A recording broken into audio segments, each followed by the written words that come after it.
우리가 오늘날 함께 하나님을 섬기는 이 믿음의 백성들 가운데서 보면, 또 우리 앞서 있었던 믿음의 선진들을 보면, 그들의 신앙생활에 있어서 어떤 이들은 하나님을 영접한 지 얼마가 되지 않았든, 혹은 어렸을 때부터 오랫동안 꾸준히 신앙생활을 해왔든, 언제나 주님과 동행하면서 어떻게 그렇게 주님과 긴밀하게 교통할 수 있을까 싶을 정도로 주님과 가까이 교통하며 주님과 동행하면서 그렇게 주님의 능력을 힘입고 날마다 하나님의 나라를 위하여 죽어가는 영혼들을 위하여 그렇게 충성함으로 수많은 풍성한 열매를 맺는 아름다운 믿음의 백성들이 있습니다. 정말로 생명력 있는 신앙생활, 생명의 주님과 늘 동행하며 그 능력을 힘입어서 하나님께 영광 돌리는 이 생명력이 약동하는 신앙생활을 하는 그런 이 믿음의 백성들도 있는 반면에, 또 많은 주의 백성들이 하나님의 은혜가 임할 때, 하나님께서 어떤 성령의 크신 능력으로, 강권적인 능력으로 임하실 때는 우리의 마음에 큰 기쁨이 임하고 무엇이든지 할 수 있을 것처럼 그렇게 믿음으로 순종하고 하나님을 붙들고 무언가를 행하고 이렇게 하다가도 시간이 점점 지나갈수록 그 하나님 안에서의 그 기쁨, 하나님께서 주시는 그 은혜와 능력이 점점 메말라지는 것처럼 그렇게 신앙생활이 습관적이 되어져 가고 하나님께 크게 열매 맺는 것 없이 그렇게 시간만 흘려보내는 그런 생명력이 약한 신앙생활을 하는 이들도 있습니다. 이들의 차이는 무엇일까요? 성경을 보면 사도 바울은 하나님을 영접한 직후부터 하나님의 능력을 힘입고 복음을 전하며 그렇게 생명력 있는 신앙생활, 하나님을 힘입는, 주님을 힘입는 신앙생활을 그렇게 담대히 하며 주님께서 그를 부르시기까지 그렇게 전심으로 하나님의 나라를 위해 충성하며 살아갔습니다. 그는 비록 이전에도 하나님을 섬겼다고는 하지만, 하나님을 섬긴다고 했다고는 하지만 다메섹 도상에서 주님을 만나기 이전에는 하나님을 제대로 알지를 못했습니다. 주님을 바르게 알지를 못해서 오히려 주님을 대적하며 주를 믿는 자들 핍박하는 존재였습니다. 그랬던 그가 주님을 만난 직후에 하나님의 능력을 힘입고 복음을 전하며 수많은 영혼을 살리면서 이 성경에 기록된 가장 아름다운 이름들 중에 한 명으로 그렇게 하나님의 나라를 위하여 아름다운 일들을 행해 나갔던 것입니다. 그는 어떻게 해서 이토록 생명력 있는 신앙생활을 해 나갈 수가 있었을까요? 그가 어렸을 때부터 많은 학술을 배우고 공부하고 능력 있는 자라서 그렇게 할 수가 있었을까요? 아니면 그 유대인 중에 유대인으로 태어나서 바리새인으로 살아가며 그렇게 성경을 많이 알았기 때문에 그게 가능했을까요? 그게 아니면 하나님께서 사도 바울을 어떤 하나님의 특별한 목적을 위하여 사용하시기 위해서 세우셨기 때문에, 이방인의 사도로서 그를 사용하시기 위하여 특별하게 세우신 존재였기 때문에 그에게 그렇게 능력을 부으시고 사용하신 것이었을까요? 만약 이것이 전부라면, 물론 하나님께서 그를 하나님의 뜻을 위하여, 하나님 나라를 위하여 크게 사용하시기 위하여 특별한 은혜를 부으신 것은 맞지만, 그것이 전부라면 우리는 성경을 통해서 그렇게 크게 은혜 입을 내용들이 많이 없을 것입니다. 왜냐하면 예수님께서도 이 땅에 오셔서 공생의 기간 많은 일들을 행하실 때 주님은 본래 삼위일체 하나님이신데다가 온 하나님의 백성들의 구원을 위하여, 그 구원사의 이 종교를 이루시기 위하여 이 땅에 오셨기 때문에 그 누구보다 그 아름다운 그 큰 사명을 가지고 이 땅에 오셨기 때문에 그 능력이 하나님께로부터 임했다고 할 수 있을 것이고, 모든 성경에 기록된 선지자들이 다 그 아름다운 믿음의 백성들이 다 그 독특한 사역, 그 시대의 그 큰 쓰임을 위해서 하나님께서 특별히 그를 세우시고 그에게 은혜를 부으셨다면, 그렇게 특별히 택함을 받지 않은 이들은 그들의 행적을 통해서, 그들의 믿음을 통해서 그들의 그 아름다운 믿음을 본받아서 그들과 동일하게 행할 수가 없을 것입니다. 왜냐하면 우리의 하나님 앞에 헌신도, 우리의 경건도, 하나님 앞에서 모든 열매를 맺는 것도 우리의 힘과 능력으로 하는 것이 아니기 때문입니다. 하나님의 능력을 힘입어서 행해야 하는데 그 능력이, 그들이 힘입었던 능력이 그들에게만 해당되는 것이었다면 우리는 그들의 걸음을 따라갈 수가 없는 것입니다. 그러나 성경은 분명하게 기록하기를 히브리서 13장 7절에서 8절의 말씀을 보면 하나님의 말씀을 너희에게 이르고 너희를 인도하던 자들을 생각하며 저희 행실의 종말을 주의하여 보고 저희 믿음을 본받으라. 예수 그리스도는 어제나 오늘이나 영원토록 동일하시니라. 사도 바울에게나 아니면 이 성경에 기록된 많은 믿음의 백성들에게나 또 우리 앞서 하나님께 아름다운 영광을 돌렸던 모든 믿음의 선진들에게나 그들에게 은혜 베푸시고 능력을 주셨던 그 하나님은 지금 우리와 동행하시며 우리에게 은혜 베푸신 그 동일한 주님이시라는 거 성경은 기록하고 있는 것입니다. 그렇기 때문에 우리가 저들의 믿음을 본받아갈 때 우리 또한 하나님께 동일한 은혜와 능력을 힘입어서 하나님께로 영광 돌리는 삶을 살아갈 수 있다는 그 소망을 품고 하나님 앞에 나아갈 수가 있는 것입니다. 그렇다면 그 아름다운 믿음의 백성들, 하나님 앞에 능력 있는, 크게 하나님의 은혜를 힘입고 생명력 있는 신앙생활을 해나갔던 그들은 어떻게 해서 그토록 아름다운 걸음을 걸어갈 수가 있었던 것일까요? 그 이유가 오늘 본문에 기록되어 있습니다. 오늘 본문의 이 말씀은 우리 모든 주의 백성들에게 있어서 큰 소망이 되는 말씀이라고 할 수 있을 것입니다. 우리의 개인의 주님과 동행함에 있어서나 하나님께 영광 돌리고 저 아름다운 저 천성의 상급을 쌓는 데 있어서나 우리의 신앙생활 전체를 통틀어서 큰 소망이 되는 말씀이라고 할 수 있을 것입니다. 우리 모두가 오늘 이 말씀 가운데 말씀을 우리의 마음에 새기고 믿음과 소망 가운데 준행해서 주님과 동행하는 신앙생활, 주님과 친밀하게 동행하며 교통하며 주님의 능력을 힘입고 주님께 날마다 아름다운 열매를 맺는 그런 생명력이 약동하는 신앙생활을 늘 할 수 있기를 간절히 바랍니다. 오늘 본문을 한 부분씩 살펴보면서 우리가 함께 은혜 나누기를 원합니다. 오늘 본문을 보면 주님께서는 주님과 우리 주의 백성들의 관계를 포도나무와 가지에 빗대어서 비유로 말씀을 하시면서 주님은 참 포도나무이시며 우리 성부 하나님께서는 이 농부이신데 농부가 어떤 과실수를 가꿈에 있어서 열매를 맺지 못하는 악한 가지는 다 쳐서 이 나무의 영양분이 낭비되지 않도록 다 제하여버리고 열매를 맺는 아름다운 가지들은 그 나무가 병충해를 입지 않도록 늘 가꾸고 보호하고 또 주변의 영양분들이 충분히 그 나무 가지에 공급될 수 있도록 주변을 잘 정리하는 것처럼 우리 하나님 또한 우리에게 그렇게 역사하신다고 말씀을 하십니다. 오늘 본문의 1절부터 4절의 말씀을 보면 내가 참 포도나무요 내 아버지는 그 농부라. 물은 내게 있어 과실을 맺지 아니하는 가지는 아버지께서 이를 제해버리시고 무릇 과실을 맺는 가지는 더 과실을 맺게 하려 하여 이를 깨끗게 하시느니라. 너희는 내가 일러준 말로 이미 깨끗하였으니 내 안에 거하라. 나도 너희 안에 거하리라. 여기까지 볼 때에 주님은 우리가 주님께서 일러주신 말로 이미 깨끗하였으니 주님 안에 거하라고 말씀을 하십니다. 그런데 이 말씀은 우리가 이미 주님 안에서 아름다운 열매를 잘 맺는 그런 가지라서 주님이 우리를 깨끗게 하시고 하셨다는 말씀을 하시는 것이 아니라 하나님께서 영원히 멸망할 수밖에 없는 우리들을 사랑하시고 독생자 예수 그리스도를 보내주셔서 우리를 구원하시고 우리를 하나님의 자녀 삼으신 이유가 하나님 앞에 아름다운 열매를 맺는 거룩한 성도의 삶을 살아가기를 원하셔서 그렇게 하셨다고 말씀을 하시고 계시는 것입니다. 우리는 하나님께 받은 은혜를 경홀히 여겨서는 안 될 것입니다.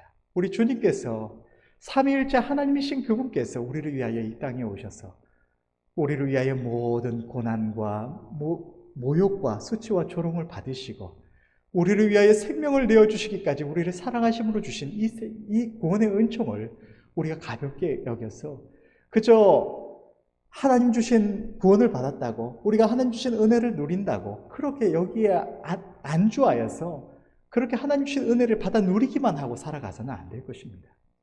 우리가 하나님의 은혜를 입은 자로서 우리는 마땅히 우리에게 생명을 주신 하나님께 우리도 우리의 생명을 헌신하여서 하나님의 영광을 위하여 하나님의 은혜에 보답하는 삶을 살아나가야 할 줄로 믿습니다. 우리는 마땅히 하나님 앞에 아름다운 열매를 맺는 삶을 살아 나아가야만 하는 것입니다. 이어서 4절부터 5절의 말씀을 보면 내 안에 거하라 나도 너희 안에 거하리라. 가지가 포도나무에 붙어 있지 아니하면 절로 과실을 맺을 수 없음같이 너희도 내 안에 있지 아니하면 그러하리라.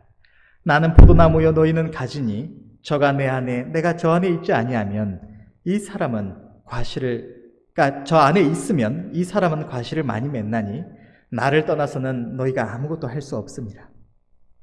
주님은 포도나무의 가지가, 과실수의 가지가 그 나무에 잘 붙어 있지 않으면 그 뿌리로 말미암은 영양분을 공급받아서 열매를 맺지를 못하고 아무것도 이 가지 스스로는 할 수가 없는 것처럼 우리 또한도 그러하다고 말씀을 하십니다. 우리가 주님 안에 거하지 않으면 우리는 아무것도 할 수 없다고 말씀을 하시는 것입니다.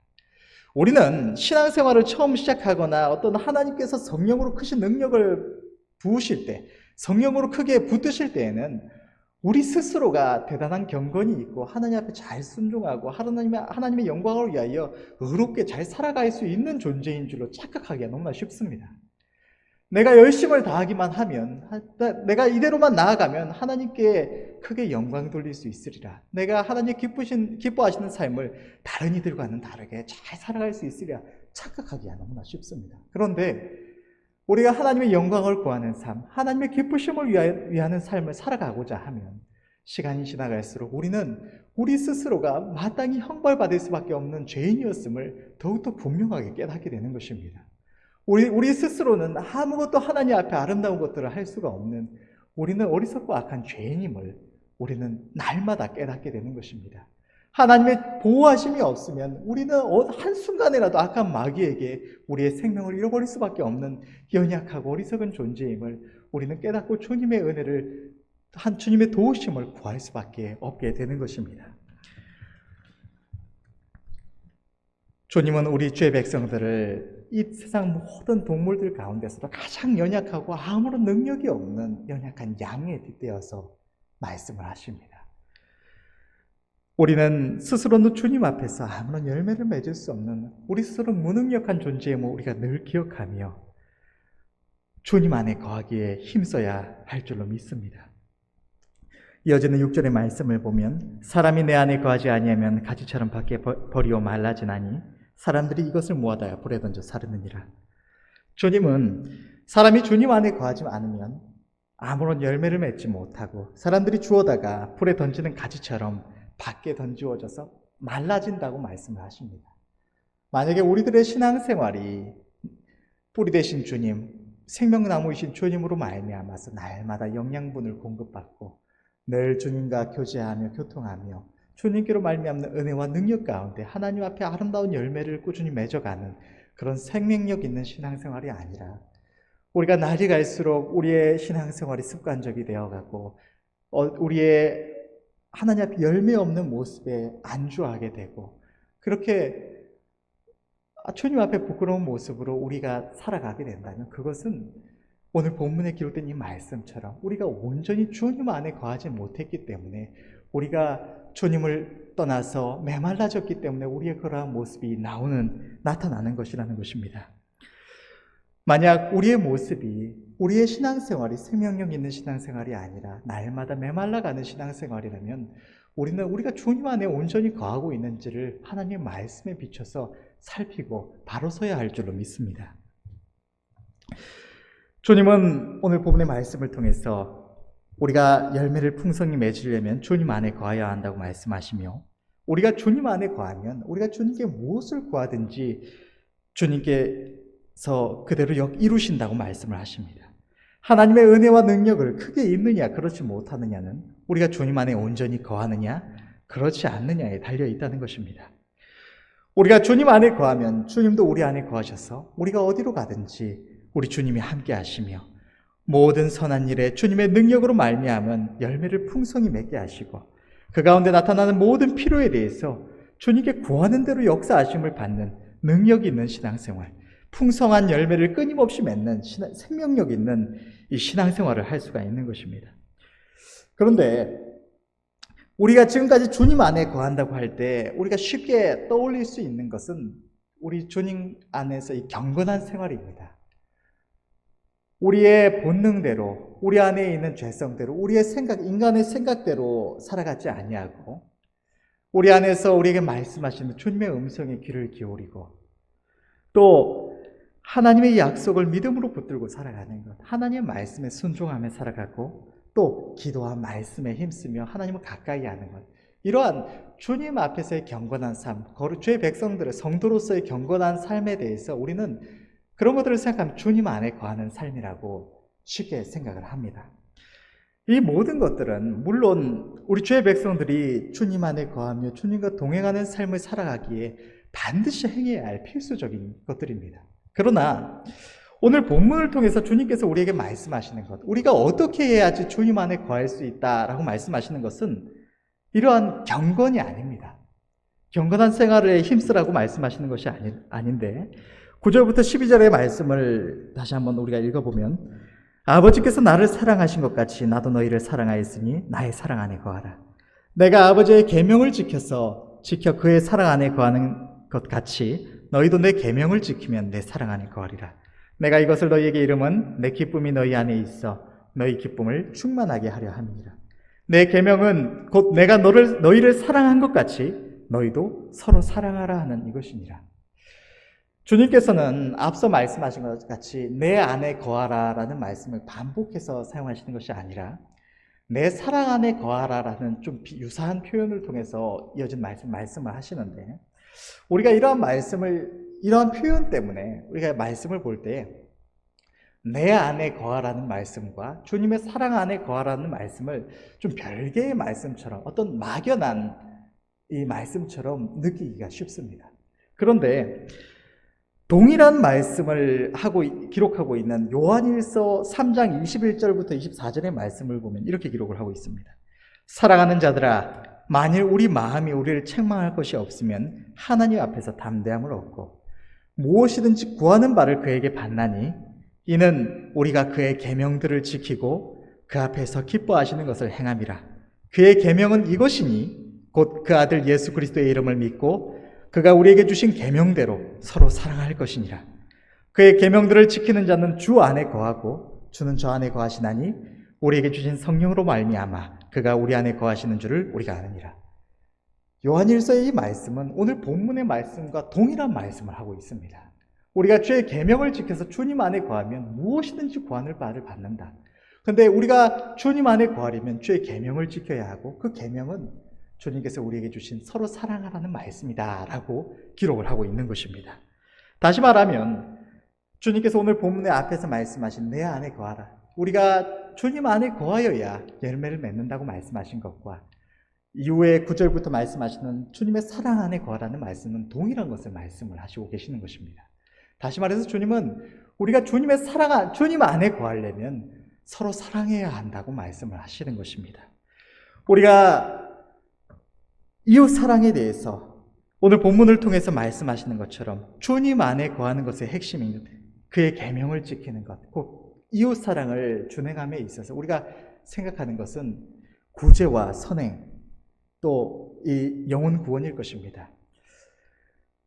주님은 내가 너희를 사랑한 것 같이 너희도 서로 사랑하라고 말씀을 하십니다. 주님이 우리를 사랑하신 그 사랑은 우리의 육신의 어떤 행복만을 위한 사랑이 아닙니다. 우리 주의 백성들에게 있어서 이웃을 사랑함으로 구제와 선행에 힘쓰는 것은 우리가 마땅히 행해야 할 바입니다.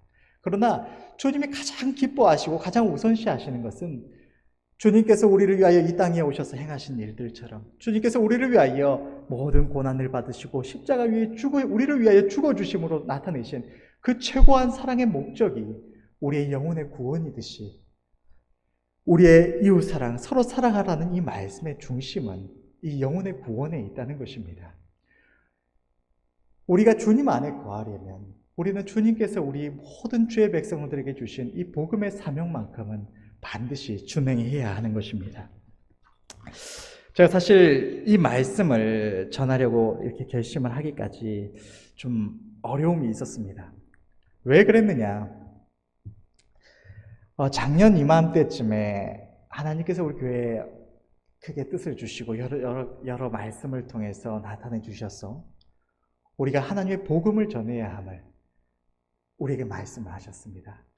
우리가 교회가 생명력이 있으려면, 하나님의 능력을 힘입으려면 복음을 전해야 한다고, 하나님께서 그것을 위하여 우리를 부르셨다고 말씀해 오시면서 하나님을 사랑하면 복음을 전해라, 우리가 정말로 주님을 사랑한다면 복음을 전해라라는 뜻을 주시고, 우리가 각자 부족하지만 익숙하지 않지만 나름대로 각자의 장소에서 하나님의 복음을 전하겠다고 그렇게 나서서 복음을 전했습니다. 그런데 우리가 기대한 바는 그렇게 우리가 하나님 말씀에 순종해서 나가서 전하기만 하면 하나님께서 우리의 그런 작은 순종 가운데 역사하여 주셔서 많은 영혼을 하나님께로 돌아오게 하실 것이라고 담대히 믿고 나아갔고, 저도 그렇게 해서 수십 수백 명을 만나서 그렇게 복음을 전한다고 많이 힘썼지만, 우리의 기대와는 다르게 하나님의 뜻이 다른 곳에 있었는지 우리의 그 복음을 위한 순종이 그렇게 많은 열매를 맺지는 못했습니다. 우리 기대했던 바와 같은 그런 결과를 얻지는 못했습니다.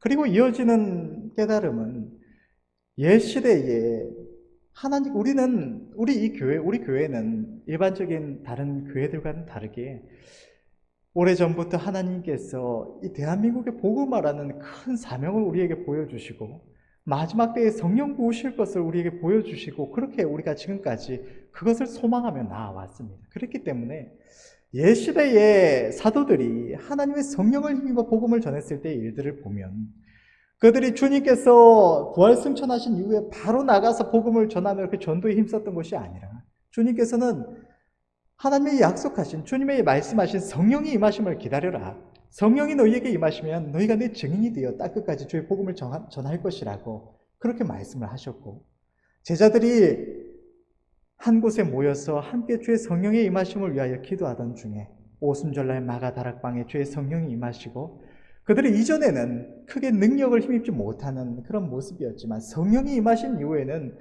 그 전에 두려워하던 모든 것들을 떨쳐버리고 하나님의 능력을 힘입어서 복음을 전했고, 그 이전까지 그들에게 성령이 임하시기 직전까지 온 예루살렘 가운데 주의 백성들을 핍박한, 예수님을 십자가에 못 박아 죽이기까지 했던 그 예루살렘 시민들과 온 백성들이 그들 가운데 임하신 하나님의 성령을 인하여 두려워하며, 형제들아 우리가 어찌할꼬 하나님 앞에 회개하며 돌아오는 그런 일들이 일어났음을 우리가 접해서 다시 한번 생각해 보게 되었습니다. 그래서 우리가 우리의 힘으로 나가서는 우리가 열심히 한다고 영혼을 살릴 수 있는 것이 아니구나. 우리 가운데 성령이 임하셔야 그 능력으로 말미암아 이 나라가 이 크기스 부흥의 불길이 일어나고 많은 영혼이 구원을 받게 되겠구나. 하나님께서 이것을 간절히 구하게 하시기 위해서 우리에게 이러한 일들을 행하게 하셨구나. 우리가 깨닫고 성령의 임하심을 온 교회가 전심으로 구하기 시작했고, 그 가운데 하나님께서 또 여러 가지 이 응답을 주셔서 곧 하나님께서 우리에게 성령 부으실 것을 나타내 주셨습니다. 그래서 정말 큰 기대와 소망 가운데 간절히 성령 부으심을 구하면서 아침에 임할까, 이 새벽에 임할까, 저녁에 임할까, 혹시 내가 없을 때 임하시면 어쩌나, 그렇게 기대와 또는 한편으로는 불안함을 가지고 내가 없을 때 임하지 않을까 하는 이런 불안감도 가지고 그렇게 간절히 어떻게 나와서 하나님 앞에 구했는데, 하나님의 뜻이 당장 우리에게 성령을 부으시는 것이 아니었는지 그렇게 시간이 지나오면서 오늘까지 이르게 된 것입니다. 이러한 일들을 경험하면서 제가 몇 주 전부터 이런 말씀을 살펴보면서 전도에 대한 말씀들도 묵상해보고 하기는 했지만 제 자신에게 큰 부담감이 있었습니다. 앞서서 우리가 순종해서 나가서 한다고 그렇게 했는데 정말로 어떻게든 담대히 나아가서 복음 전하겠다고 그렇게 했는데 단 한 영혼이라도 하나님께 나았다면 힘을 얻고 어떻게든 했을 텐데 그렇지 못하고 이렇게 계속 시간이 흘러온 모습들을 보면서 복음에 대한 말씀, 전도에 대한 말씀을 전한다는 것이 제 마음에 큰 부담이었습니다. 그래서 제 자신도 당장 믿음으로 내가 나가서 전도할 때 하나님 역사해 주시고 은혜 베푸시리라 확신을 가지고 전할 수 없는 말씀을, 그렇게 순종할 수 없는 말씀을 전한다는 것이 전할 수가 없었기 때문에 그렇게 전하지 못하고 그렇게 전도에 대한 말씀들은 그냥 마음만 두고 그렇게 넘겨버렸습니다. 그런데 오늘 이렇게 말씀을 이 말씀을 전하게 된 것은 그럼에도 불구하고 하나님의 우리를 향하신 뜻이 너무나 분명하기 때문입니다. 하나님은 우리가 사랑하지 않으면 우리가 주님 안에 거할 수 없다고 말씀을 하십니다. 주님 안에 거하지 않으면 우리는 밖에 버리워져서 말라지는 나뭇가지처럼 우리의 신앙생활이 메말라지고 주님께로 말미암은 생명력을 얻을 수가 없다는 것입니다. 우리가 부담된다고 혹은 앞에 열매를 맺지 못했다고 이웃을 사랑하는 일을 멈춘다면, 이웃을 사랑하는 일에 온 마음을 쏟지 않는다면 우리는 주님 안에 온전히 거할 수가 없는 것입니다. 우리의 신앙생활이 하나님의 은혜를 입고 성령의 감화와 감동이 넘치다가도 다시 메마르기를 반복해 왔다면 바로 이것 때문일 것입니다.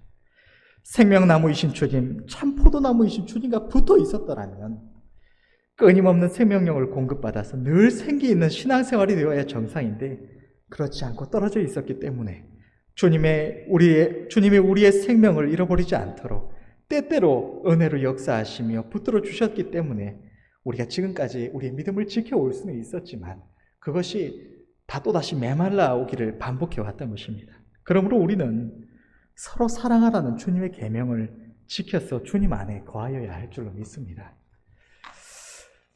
그런데 오늘 본문의 말씀을 곰곰이 묵상해 볼 때 세상에 많은 전도의 방법들이 있습니다. 많은 이들이 하나님 앞에 전도에 힘써 복음을 위하여 충성해 갔고 그들이 많은 영혼들을 살렸던 그 방법들을 또 연약한 다른 성도들에게 또 하나님의 복음 전하기를 사모하는 많은 이들에게 전하면서 많은 전도의 방법들을 이렇게 우리도 들어왔습니다. 그런데 이러한 방법들을 우리가 행했을 때 우리가 기대했던 결실을 얻지 못할 수는 있습니다.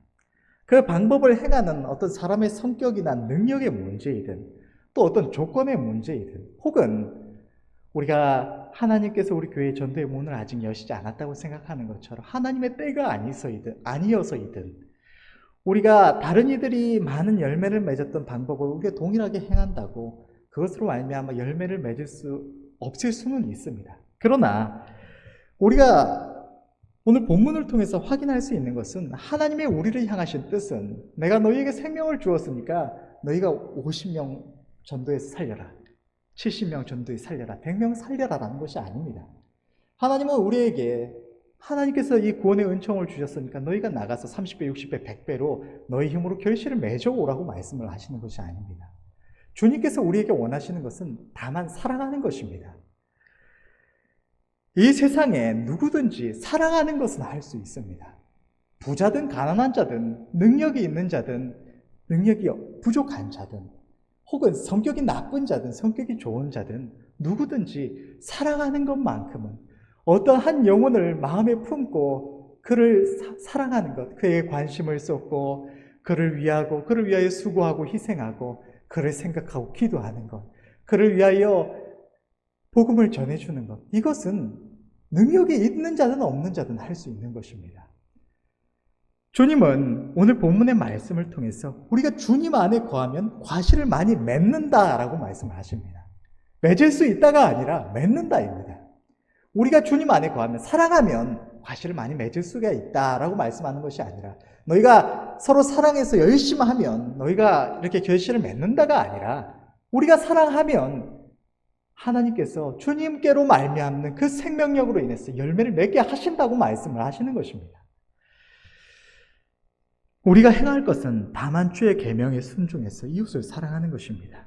주님께서 우리를 사랑하사 우리를 위하여 생명을 내어주심으로 우리에게 이 구원의 은총을 주셨듯이 주님께서 우리를 사랑하셔서 지금도 우리를 위하여 간구하시며 우리를 향하여 관심을 기울이시고 우리를 언제나 그 불꽃 같은 눈동자로 지켜보시고 우리에게 우리의 마음을 위로하시고 우리의 기도를 들으시고 날마다 때마다 은혜를 베풀어 주시는 것처럼 우리도 누군가를 단 몇 사람이라도 단 한 사람이라도 우리의 마음에 품고 사랑할 때 주님은 주님께로 말미암아 우리가 사랑할 때 주님 안에 거할 수 있고 그러면 주님이 열매를 맺게 하신다고 말씀을 해주시는 것입니다. 이것은 우리를 향하신 주님의 약속입니다. 우리는 어리석어서 연약해서 혹은 아직 하나님께로 말미암은 능력을 힘입지 못했기 때문에 우리가 나가서 복음을 전한다고 당장 전도할 수 있으려는 확신을 가질 수는 없습니다. 그러나 우리가 사랑함으로 나아가면 주님이 역사하셔서 우리에게 열매 맺게 하신다고 약속을 우리에게 주시고 계시는 것입니다. 그렇기 때문에 이 말씀은 우리에게 소망의 말씀이 되는 것입니다.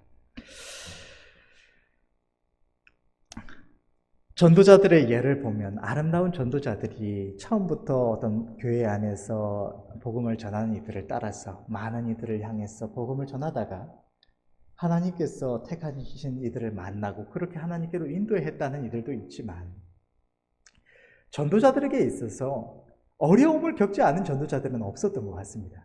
처음부터 어떤 능력이 임해서 당장 복음을 전하고 많은 이들을 강권하여서 데리고 하나님께로 인도해냈다. 그 영적인 권세, 저 믿지 않는 이들을 붙드는 그 악한 마귀의 권세를 어려움 없이 물리쳐버리고 그렇게 하나님께로 이끌어냈다는 전도자는 본 예가 없습니다. 대다수의 전도자들이 어렸을 때 혹은 신앙생활을 시작하면서 어떤 한 가족, 형제 혹은 가까이에 있는 어떤 한 영혼, 그 영혼을 마음에 품고 사랑함으로 어떻게든 그 영혼 구원하겠다고 목숨까지도 내어 걸고, 그가 자기를 죽이겠다고 하든 해를 끼친다고 하든 그를 향하여 대적해오고 온갖 해를 끼치든 무엇을 하든지 간에 오직 그 영혼 한 영혼 살리겠다고 발버둥 치며 희생하며 수고하며 물질과 수고를 아끼지 않고 매달릴 때에 하나님께서 그 위에 역사하셔서 마침내 그 영혼이 구원함을 입고 하나님께 돌아왔더라. 그 일이 전도함에 있어서 그의 믿음의 확증, 그가 사랑으로 나아가서 복음 전하며 하나님께 간구하면 하나님께서 그 일에 역사하셔서 그를 구원해 주신다는 그의 믿음의 확증이 되어서 담대히 또 다른 영혼에게 나아가서 복음을 전할 수가 있게 되고, 그렇게 한 영혼 한 영혼 복음 전하면서 끝내는 많은 영혼들에게 복음을 전해서 하나님께로 돌아오게 하는 아름다운 전도자들이 되었다더라 하는 것이 대다수의 이 전도자들의 간증이지, 처음부터 능력 있고 행했다는 이들이 없는 것입니다. 관심과 사랑은 비례합니다. 누군가를 향해서 전혀 관심이 없는데 그를 사랑할 수는 없는 것입니다. 마찬가지로 우리가 누군가를 사랑한다는 것은 진지한 마음으로 누군가를 향한 관심을 가지고 인내와 희생과 수고로 그를 위한다는 것입니다. 그런데 이전에 알지 못하던 누군가에게 관심을 쏟고 사랑하고 그를 위하여 희생하며 수고하며 헌신한다는 것이 익숙하지 않은 많은 성도들에게 있어서 내가 알지 못하는 불특정 다수를 사랑함으로 마음에 품고 그들에게 관심을 기울이고 모든 이들과 교제하며 하나님께로 이끈다는 것은 제가 느끼기에 너무나 어려운 일입니다. 하나님께서 특별히 사랑의 마음을 주시고 죽어가는 이 수많은 영혼들을 향한 이 사랑을 품게 하여 주셔서 그들을 향한 간절한 마음으로 그렇게 복음을 전할 수 있습니다. 그것은 하나님의 특별한 은혜이겠지만, 많은 경우에 이 불특정 다수를 향해서 이 사랑의 마음을 품고 행한다는 것은 너무나 어려운 일이라고 제게는 느껴집니다. 세상에서 사람의 목숨을 살리는 의사나 소방과 같은 이들이 인류애를 가지고 어떤 해를 입는 이들을, 죽어가는 이들을 향한 사랑의 마음으로 그 일을 시작할 수는 있습니다. 그러나 그들이 매 순간 살리는 이들을 항상 사랑함으로 살린다고는 말할 수가 없을 것입니다. 인류애를 가지고 시작했다고 하더라도, 그들이 그러한 사명감으로 사랑으로 불타는 이들이라고 하더라도 그들이 만나는 모든 이들을 다 사랑함으로 인도했다고는, 살렸다고는 할 수 없을 것입니다. 제가 지난번에 본 어떤 의학 드라마의 대사 중에 하나였던 것 같은데, 어떤 한 의사가 어떤 한 환자를, 죽어가는 한 환자를 이 마음에 품고 그 환자를 살리겠다고 모든 노력을 다 쏟습니다. 잠을 자지 않고 어떻게든 그 환자를 살릴 수 있게 하겠다고 연구 자료며 뭐며 모든 이 노력을 다해서 쉬지 않고 노력을 쏟아 부었는데 그 모든 노력에도 불구하고 그 환자가 결국 죽고 만 것입니다. 그랬더니 이 의사가 이 마음이 괴로워서 울며 자기가 조금만 더 했다면 살릴 수 있었을지도 모른다는 것을 그렇게 가슴 아파하는데, 다른 선배 의사가 와서 한 사람 한 사람, 환자 한 사람 한 사람에게 그렇게 마음을 주면 이 일을 할 수 없다 라고 말하는 그런 장면이 있었습니다. 그런데 만약에 이처럼 의사나 소방관, 사람의 생명을 살리는 귀한 일을 하는 이들이라고는 하지만 그들이 일로서 혹은 자기의 어떤 사명감으로서 환자들을 만나서 한 사람 한 사람 대하고 그 사람이 살든지 죽든지 한 사람 한 사람들이 크게 마음을 두지 않고 행한다면 그게 사랑이 될 수 있을까요? 누군가가 죽었는데, 누군가가 생명을 잃어버렸는데, 내가 전도한다고 했는데, 사랑으로 전도한다고 하면서 그가 구원받지 못하고 하나님을 떠나가서 멸망하게 되었는데, 전혀 가슴 아파하지 않는다면, 그게 사랑이 될 수 있을까요? 저는 그렇지 않다고 생각합니다. 사랑한다는 것은 정말로 내 생명이라도 대신 내어주어서라도, 옛날에 우리 담임 목사님께 하나님께서 물어오셨던 것처럼, 마을의 몇 사람들 두고 저들을 복음 전할 수 있게, 저들을 구원할 수 있게 구원해달라고 하나님께 기도할 때 너의 생명 대신 내어놓겠느냐라고 말씀해 오셨던 것처럼 내 생명을 맞바꿔치기 위해서라도 살리겠다는 그런 간절함으로 누군가를 향해서 수고와 헌신과 희생을 아끼지 않고 쏟아붓고 또 그의 아픔을 나의 아픔처럼 느낄 수 있을 때 그것이 사랑일 것이라고 생각을 합니다. 어떠한 방법론으로 불특정 다수에게 많이 전도하자보다는 하나님께서 우리에게 그러한 마음을 주셔서 우리가 이 죽어가는 수많은 영혼들을 향한 간절한 마음을 품고 전도를 할 수 있다면, 사랑의 마음으로 많은 이들에게 복음을 전할 수 있다면 그것은 더할 나위 없이 큰 은혜일 것입니다. 그러나 그게 안 된다면 우리의 마음 가운데 단 한 영혼이라도, 단 몇 사람이라도, 우리 주변에 있는 구원받지 못한 소수의 사람들만이라도 우리가 마음에 품고 기도하며 관심 가지고 교제하며 복음을 전해야 할 줄은 믿습니다. 맨날 만날 때마다 예수 믿어라 예수 믿어라 하는 것이 아니더라도 복음을 위하여 얼마 전에 들었던 어떤 사모님의 예처럼 복음 전하겠다는 그 마음으로 누군가의 집에 들어가서 그 가정부 일을 해서 고용주한테 교회 나오라는 말 한 번도 하지 않고 한 달 동안 그렇게 복음 전하겠다, 그 영혼 살리겠다는 마음으로 이렇게 헌신하고 희생하는 일들도 있었던 것처럼, 그 결과 하나님께서 그의 마음에 역사하시고 나오게 하셨다는 일들도 있었던 것처럼, 누군가를 마음에 품고 사랑으로 헌신할 때 하나님은 반드시 열매 맺게 해주시겠다고 약속을 해주십니다. 그것이 빠르든 적든 사랑한다면 그것은 문제가 되지 않을 것입니다. 사랑하는데 내가 저 영혼을 살리겠다고 간절한 마음을 품고 있는데 저가 빨리 구원받지 않는다고, 저가 빨리 하나님께 나오지 않는다고 포기하고 낙심하고 버려버린다면 그것은 사랑이라고 할 수가 없을 것입니다. 부모가 자식을 사랑하는데 자식이 병들어 죽어가는 것을 보면서 어쩔 수 없다고 놔버린다면 그것은 정말 그 자신을 향한 온전한 사랑이 될 수가 없을 것입니다. 우리는 오늘 본문의 말씀을 따라서 사랑해야 할 줄을 믿습니다. 사랑하지 않으면 우리는 주님 안에 거할 수 없고 우리는 생명력 있는 신앙생활을 할 수 없습니다. 주님을 기쁘시게도 할 수가 없는 것입니다. 우리는 오늘 주의 말씀을 우리의 마음에 지켜 준행해야 할 줄을 믿습니다. 사랑함으로 준행하여서 우리도 주님 안에 거하고 많은 영혼들을 주님께로 인도할 수 있어야 할 줄을 믿습니다. 또 한 가지, 우리가 주의 계명을 지킬 때 우리는 주님의 아시는 바가 됩니다. 우리가 하나님을 사랑하면 우리는 하나님의 아시는 바가 된다고 성경은 기록하고 있고, 하나님을 향한 사랑은 이웃 사랑을 떼놓을 수가 없는 것입니다. 주님께서는 우리를 향해서 이웃 사랑이 곧 하나님을 향한, 그를 지으시고 사랑하시는 그의 아버지 되시는 하나님을 향한 사랑과 같다고 말씀을 하십니다. 이웃을 사랑하지 않으면서 하나님을 사랑한다고 할 수가 없는 것입니다. 그렇기 때문에 우리가 이웃을 사랑할 때 우리의 그 사랑은 하나님을 향한 사랑이 되기도 하고 하나님은 우리의 이름을 기억하신다고 말씀을 하시는 것입니다. 제가 예전에 이 현신의 권사님 간증을 들었을 때 좀 말씀을 들으면서 그 큰 능력으로 행했던, 아름다운 일들을 행했던 그 죄 일꾼들 가운데 또 조용기 목사님께도 주님께서 그를 모른다고 말씀하시면서 가서 내 종에게 회개하고 돌이키라고 한 이런 말을 전하라고 하셨다는 이런 일들을 들을 때에 마음에 두려움이 있었습니다.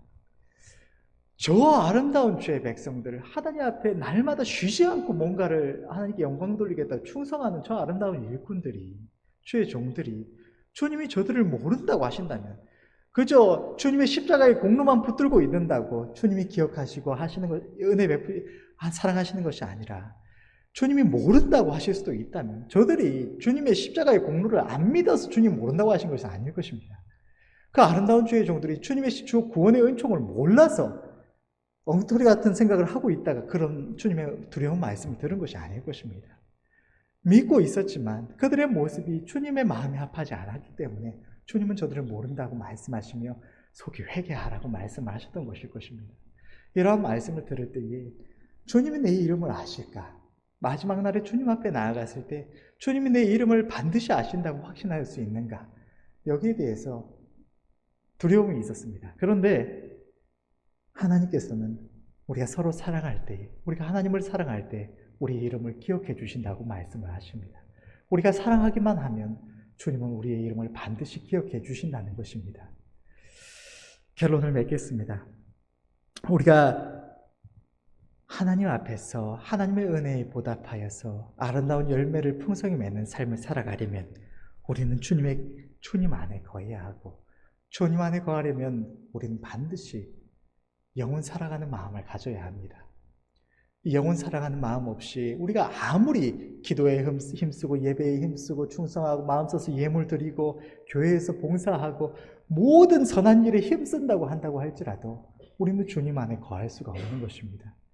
하나님은 사랑이시라고 하셨고, 하나님 사랑하는 자마다 하나님을 알고 하나님이 아시는 바가 된다고 말씀을 하십니다. 우리는 사랑에 힘써야 할 줄로 믿습니다. 하나님의 마음을 우리 안에 품고 이 마음에 힘써야 할 줄로 믿습니다. 어렵든지 상황이 되든지 안 되든지 우리의 능력이 충분하든지 부족하든지 우리는 반드시 이 일을 마음에 품어야 할 줄로 믿습니다. 우리가 주님의 계명을 지켜서 주님 안에 거하면 우리는 주님께로 말미암아 생명력을 공급받고 날마다 하나님께 아름다운 열매를 맺는 그런 생명력 있는 신앙생활, 주님과 가까이 교제하며 동행하는 신앙생활을 늘 하며 기쁨 가운데 나아갈 수 있을 줄로 믿습니다. 제가 이번에 세상에서 이 뉴스를 보기도 하고 또 이렇게 최근에 되어지는 일들, 기상의 이런 이변들이나 이런 것들을 보면서 우리가 그동안 마지막 때가 되었다는 것을 알고 있었지만 하나님의 징조들이 앞서서 모두 일어나 하나님께서 마지막 때에 대하여 말씀하신 모든 징조들이 이미 일어났었다는 것은 알고 있었지만 최근에 일어나는 일들을 보면 그것이 너무나 분명하게 가속화되는 것을 느낍니다. 저 러시아, 우크라이나뿐만이 아니라 이런 대만, 중국 가운데서도 또 분쟁이 있다는 기사를 보기도 하고, 또 기상들도 우리가 예측했던 것이 일찍 이야기했던 것처럼 날이 갈수록 더 괴악한 일들이 일어나는 것을 보면서 또 이 처음에 코로나가 터졌을 때도 이야기하고 했었던 것처럼 코로나를 시작으로 끊임없이 온갖 질병이 나타나고 우리를 이 불안에 떨게 하는 것처럼 이러한 일들을 볼 때 정말로 주님의 임하심이 얼마 남지 않았구나. 정말로 이 땅에서 사람이 살아갈 수 있는 때는 얼마 남지 않았구나라는 것을 많이 느낍니다. 우리가 곧 주님이 우리 가운데 오실 때까지 이 오늘 주의 말씀을 지켜서 주님 안에 온전히 붙어 있어야 할 줄로 믿습니다. 주님께서 우리 가운데 임하실 때 주님 밖에서 발견되지 않도록, 너희가 내 계명을 지키지 않았고 너희 내 안에 거하던 것이 아니라고 주님이 우리를 모른다고 하시지 않도록 우리가 주의 계명을 지켜서 마음을 쏟고 주님 안에 온전히 붙어 있었어 주님이 오시기 전까지 날마다 열매를 맺어 나아가고 마지막 때에 주님 안에서 온전히 발견되어야 할 줄로 믿습니다. 이것에 힘쓰시는 저와 여러분들이 되시기를 간절히 바랍니다.